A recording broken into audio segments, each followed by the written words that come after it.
প্রিয় দর্শক, আন্তর্জাতিক পর্যায় থেকে সরকারের জন্য একটি বড় ধাক্কার খবর অর্থনৈতিকভাবে। আন্তর্জাতিক মুদ্রা তহবিল IMF এর সঙ্গে বাংলাদেশের যে ঋণ চুক্তি ছিল 470 কোটি মার্কিন ডলারের, তার যে চতুর্থ কিস্তি ছাড় দেওয়ার কথা ছিল সেটা স্থগিত করা হয়েছে। এবং নিশ্চয়ই সরকার বেশ বেকায়দায় পড়তে যাচ্ছে, এটি অনেকে মনে করছেন। তার কারণ এই চতুর্থ কিস্তির আওতায় পাওয়ার কথা ছিল 64,50,00,000 মার্কিন ডলার, যেটি জানা গেছে যে চলতি মাসের 5 ফেব্রুয়ারিতে এই অর্থ ছাড়ের জন্য প্রস্তাব ওঠার কথা ছিল IMF এর নির্বাহী সভায়। সেটি পিছিয়ে নেওয়া হয় 12 মার্চ, কিন্তু 12 মার্চেও এই সংক্রান্ত কোনো প্রস্তাব উঠছে না IMF এর সভায়। এটি খোদ আমাদের অর্থ উপদেষ্টা ডক্টর সালেউদ্দিন আহমেদ জানিয়েছেন। তিনি আশা করেছেন যে চতুর্থ এবং পঞ্চম কিস্তি ছাড়ের বিষয়ে আগামী জুনে এই বিষয়ে প্রস্তাব উঠবে IMF এর নির্বাহী সভায়। কিন্তু উঠবে ঠিকই, আদৌ উঠবে কিনা জানি না, আর উঠলেও সেটি কোন পর্যায়ে থাকবে সেটি নিয়েও যথেষ্ট সংশয় রয়েছে অর্থনীতিবিদদের মধ্যে, খুব স্বাভাবিকভাবেই।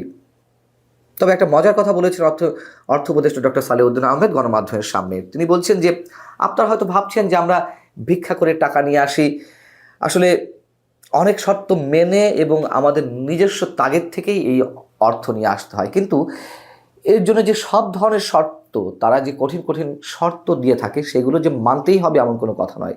মানতেই হবে এমন কথা নয়, তাহলে কেন বছরের মাঝামাঝি এসে একেবারে নজিরবিহীনভাবে শতাধিক পণ্যের উপরে ভ্যাট বসানো হলো, অতিরিক্ত ভ্যাট বসানো হলো? রাজস্ব ঘাটতি পূরণের জন্য তো IMF এর শর্তে এটি করা হয়েছিল, তাহলে নজিরবিহীনভাবে এটি করা হলো কেন? তাহলে এই কথা আমাদেরকে শোনানো হয় যে সব শর্ত মানতেই হয়, এমন কোনো কথা নেই। এবং এই ভ্যাট আরোপের সময় অর্থ উপদেষ্টা যেমন বলেছিলেন, আরেকজন তো আমাদের প্রেস সচিব, প্রধান উপদেষ্টা প্রেস সচিব জনাব শফিকুল আলম, তিনি তো সব বিষয়ে নাক গলান। তিনি বলে ফেললেন যে এই বিষয়ে কোনো প্রভাব পড়বে না নিত্যপণ্যের বাজারে। প্রভাব কতটা পড়েছে আমরা জানি না। যাই হোক, পরবর্তীতে অর্থ উপদেষ্টা নিজেও এসে বললেন যে হ্যাঁ, কিছুটা প্রভাব পড়ছে, এবং কিছু পণ্যের উপর থেকে আবার প্রত্যাহার করা হলো ভ্যাট, আরোপিত ভ্যাট। ডক্টর মোহাম্মদ ইউনূস যখন প্রধান উপদেষ্টার দায়িত্বে আসেন, তখন অনেকেরই একটা আশা ছিল যে তিনি একজন নামকরা অর্থনীতিবিদ, সারা বিশ্বে তার কানেকশন রয়েছে, তিনি সহজ শর্তে ঋণ নিয়ে আসতে পারবেন, বিনিয়োগ আকৃষ্ট করতে পারবেন, বাংলাদেশ অন্তত আর যাই হোক অর্থনৈতিকভাবে বেশ খানিকটা ঘুরে দাঁড়াবে। শেখ হাসিনা সরকারের সময় যেমন অর্থনীতির মাজা ভেঙে পড়েছিল, অবকাঠামোগত উন্নয়ন ঠিকই হয়েছিল শেখ হাসিনা সরকারের সময়, কিন্তু উচ্চ সুদে ঋণ নিয়ে যে অবকাঠামোগত উন্নয়ন করা হয়েছিল, সেগুলো আমাদের গলা কাটা হয়ে দাঁড়িয়েছিল। তার অন্যতম একটি উদাহরণ তো কর্ণফুলী টানেল। যাই হোক, সেগুলো আবার অন্য বিষয়। এখন বিষয় হচ্ছে যে বিদেশি বিনিয়োগ তো আসছে না, একেবারেই বন্ধ হয়ে আছে, স্থবির হয়ে আছে। খুব দ্রুত সহসায় যে আসবে সেটিও বলা যাচ্ছে না। রাজনৈতিক যে অস্থিরতা বাংলাদেশে রয়েছে, ব্যবসার পরিবেশ নিয়ে বিদেশি বিনিয়োগকারীরা নানান ধরনের সন্দেহ সংশয় রয়েছে, সেক্ষেত্রে বিদেশি বিনিয়োগ খুব দ্রুত আসবে না, এটি মোটামুটি নিশ্চিত করে বলা যায়। আর ভয়ঙ্কর এই অবস্থাতেও বর্তমান অন্তর্বর্তী সরকারের উপদেষ্টাদের খায়েশ নির্বাচন বিলম্বিত করে সরকারের মেয়াদ আরও দীর্ঘায়িত করার। 2 বছর, 2.5 বছর, 3 বছর, কত কি তো শুনি আমরা। যদি তাই হয়, কোথায় গিয়ে দাঁড়াবে বাংলাদেশ? কিছু তো করতে পারছেই না, কিন্তু রাজনৈতিক সরকারগুলোর মতন বর্তমান সরকারও কথা বলছে যে এখন যে অর্থনৈতিক অবস্থা, সেটি নাকি আওয়ামী লীগের উত্তরাধিকার সূত্রে পেয়েছে। আওয়ামী লীগ সরকার গেছে, এখন বর্তমান সরকার কাজ করছে, উত্তরাধিকার সূত্রে পেয়েছে। কেন এই ধরনের কথা বলতে হবে? 6 মাস তো চলে গেছে, হানিমুন পিরিয়ড শেষ হয়ে গেছে অনেক আগে, 3 মাসের মাথায়। তাহলে এখনো কেন জনমুখী, কল্যাণমুখী কোনো সমস্যার বাস্তবায়ন করা যাচ্ছে না? এত যে সমস্যা করা হচ্ছে, সব তো রাজনৈতিক সংস্কারের কথা বলা হচ্ছে। অর্থনৈতিক সংস্কারে কি হলো, কি হবে? খোদ বিশ্ব ব্যাংক তাদের প্রতিবেদনে বলছে যে করোনা মহামারী এবং যে বৈশ্বিক মন্দাটি মাঝে এসেছিল, সেটি কাটিয়ে অনেক দেশ ঘুরে দাঁড়িয়েছে। তার সবচেয়ে বড় এক্সাম্পল শ্রীলঙ্কা। কি হয়েছিল আমরা জানি। আবারও সেই পুরনো এক্সাম্পল দিতে হয় যে তাদের মূল্যস্ফীতি 69% গিয়ে দাঁড়িয়েছিল, 69.5%, সেখান থেকে এখন 4.5-5% নেমে এসেছে। কীভাবে হলো? সুশাসন, জবাবদিহিতা, কল্যাণমুখী সিদ্ধান্ত, এই তো। তাহলে কেন বর্তমান সরকার পাচ্ছে না? কেন পারছে না? সেই জবাবদিহিতা তো তাদের করতে হবে।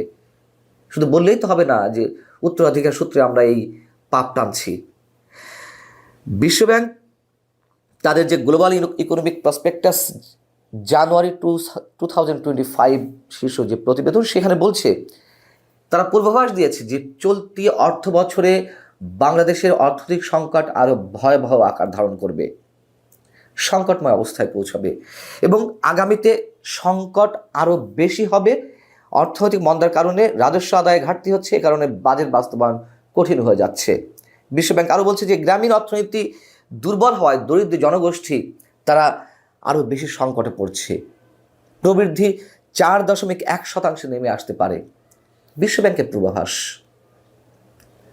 এবং এখানে বলা হচ্ছে যে উচ্চ মূল্যস্ফীতি, বৈদেশিক বাণিজ্যে মন্দা, আমদানি ব্যয় বৃদ্ধি, ঋণ পরিশোধের চাপ সহ অভ্যন্তরীণ এবং বৈশ্বিক নানান কারণে এই সংকটের সৃষ্টি হয়েছে।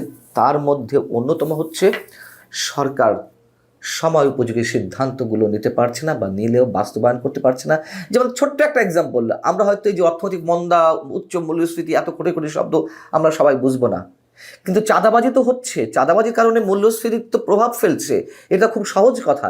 সেই চাঁদাবাজি কোথায় হচ্ছে তা আমাদের প্রধান উপদেষ্টা খুঁজে পান না, দেখতে পান না। সরকারের চোখ নাকি অতটা সহজ না, এটি তিনি নিজের মুখে বলেন। চাঁদাবাজি যে সব জায়গায় হচ্ছে, আওয়ামী লীগ চাঁদাবাজি করেছে, আওয়ামী লীগ দুর্নীতি করেছে, এটা চরম সত্য কথা। পৃথিবী যেমন সূর্যের চারদিকে ঘোরে, সূর্য যেমন পূর্ব দিকে উদিত হয়, পশ্চিম দিকে অস্ত যায়, আওয়ামী লীগ মহা দুর্নীতি করেছে, চরম সত্য। এবং ঠিক ততটাই সত্য এখনও লাগামহীন চাঁদাবাজি হচ্ছে। বিএনপি জামাতের নেতাকর্মীরা চাঁদাবাজি করছেন, নতুন নতুন আঙ্গিকে, নতুন নতুন ফরম্যাটে চাঁদাবাজি হচ্ছে। চাঁদাবাজদের ধরছে না, কেন ধরছে না? দুর্বলতা কোথায়? এই কথাগুলো অ্যান্সার দিতে হবে না অন্তর্বর্তীকালীন সরকারকে? অবশ্যই দিতে হবে। ঘাড়ে এসে বসে চেপে ধরলেই তো হবে না। পরিণতি সব দিকে সব শেষে কী হয় তা তো আমরা সবাই জানি। হ্যাঁ, কয়েকটা দিকে আমাদের পজিটিভ কিছু সাইন আছে, সেটা বলতে হবে। বিদেশি ঋণ আমরা সময় মতো শোধ করার চেষ্টা করছি, বর্তমান সরকার চেষ্টা করছে, এবং প্রবাসী আয় বেড়েছে, প্রবাসী আয়টা আসছে। প্রবাসী আয়টা যে আসছে বৈধ পথে, এটি বেড়েছে, এটি সম্পূর্ণ তো প্রবাসীদের ক্রেডিট দিতে হয়, এখানে সরকারের কোনো নিশ্চয়ই কৃতিত্ব নেই। এমন কিছু করেনি যে প্রবাসীরা তারা তাতে আকৃষ্ট হয়ে বেশি বেশি অর্থ বৈধ পথে পাঠানোর চেষ্টা করছেন, তা তো নয়। এদিকে গার্মেন্টস শিল্পের রপ্তানি কমে গেছে। ইউরোপ এবং উত্তর আমেরিকা যে দেশগুলোতে গার্মেন্টস পণ্য যেত, সেটিতে অবশ্যই হয়তো আমাদের কোনো দায় নেই, অর্থনৈতিক মন্দার কারণে তারা অর্ডার কমিয়ে দিয়েছে, আমাদের গার্মেন্টস পণ্য কম রপ্তানি হচ্ছে, বৈদেশিক মুদ্রা কম আয় হচ্ছে, কিন্তু আমাদেরকে নতুন নতুন বাজার তো খুঁজতে হবে। কিছু করা হয়েছে সেক্ষেত্রে? হয়নি।